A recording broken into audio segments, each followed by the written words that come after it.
కానీ ఇంత దుర్మార్గంగా మాట్లాడటమే కాకుండా నిన్న మళ్ళీ నోరు తెరిచి మాట్లాడుతూ ఇది ఇక్కడికి ఆగిపోలేదు అక్కడికి ఆగిపోలేదు అని చెప్పి నేనేమంటున్నా, ఒక మేరు పర్వతం మీద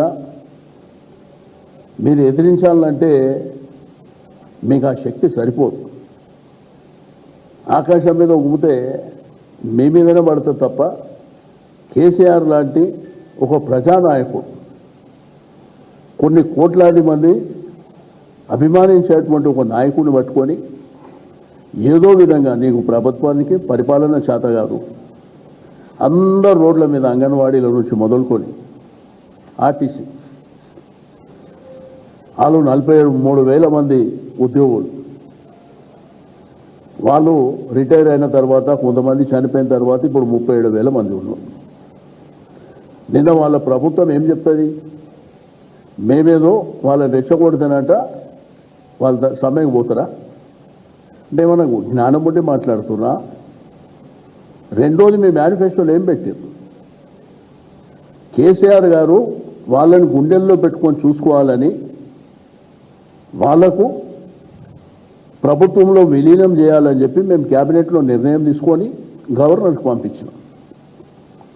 ఆ ప్రాసెస్ అంతా జరిగిపోయింది.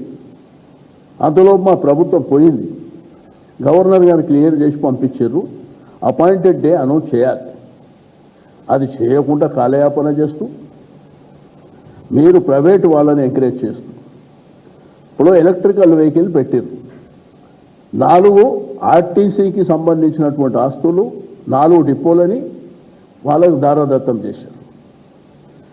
అంటే ఆర్టీసీ అనేది పేద ప్రజలు, మధ్యతరగతి కుటుంబాలు, రైతులకు అసలు భారతదేశంలో ఆర్టీసీకి చాలా పేరు ప్రఖ్యాతలు ఉన్నాయి.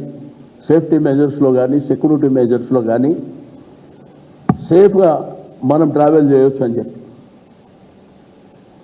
అంటే ఎలక్ట్రికల్ వెహికల్ను ఆర్టీసీ ఉద్యోగులకు నడిపేయడం చేత కదా, కండక్టర్గా పనికిరాదా? అంటే వేరే రాష్ట్రాల నుంచి మీరు తెచ్చుకొని మీరు ఎలక్ట్రికల్ వెహికల్ నడిపిస్తారా? ఎలక్ట్రికల్ వెహికల్ని మీరు ప్రైవేట్ వాళ్ళు అంటే వేరే రాష్ట్రాల నుంచి తెచ్చుకొని, అంటే తెలంగాణ రాష్ట్రాన్ని సాధించింది దీనికేనా? కాబట్టి నిన్న వికారాబాద్ జిల్లా, ఇది స్వయంగా ముఖ్యమంత్రి గారి జిల్లా, అక్కడ వికారాబాద్ జిల్లా స్టేషన్ హౌస్ ఆఫీసర్ అంటే సిఐ, తాండూరు పట్టణ పరిధిలో గల టెంట్ హౌస్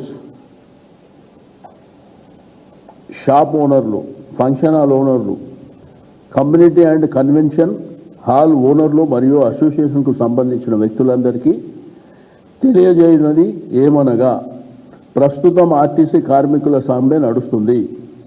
ఇట్టి సమ్మె పూర్తిగా చట్ట విరుద్ధమైంది మరియు గవర్నమెంట్కు వ్యతిరేకమైంది. ఇట్టి సమ్మెకు ఎలాంటి పర్మిషన్ లేదు.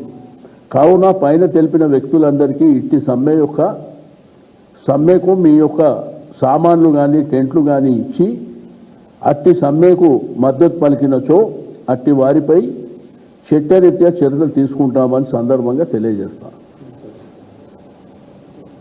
అంటే డీజీపీ గారు మాట్లాడాలి ఈ విషయంలో.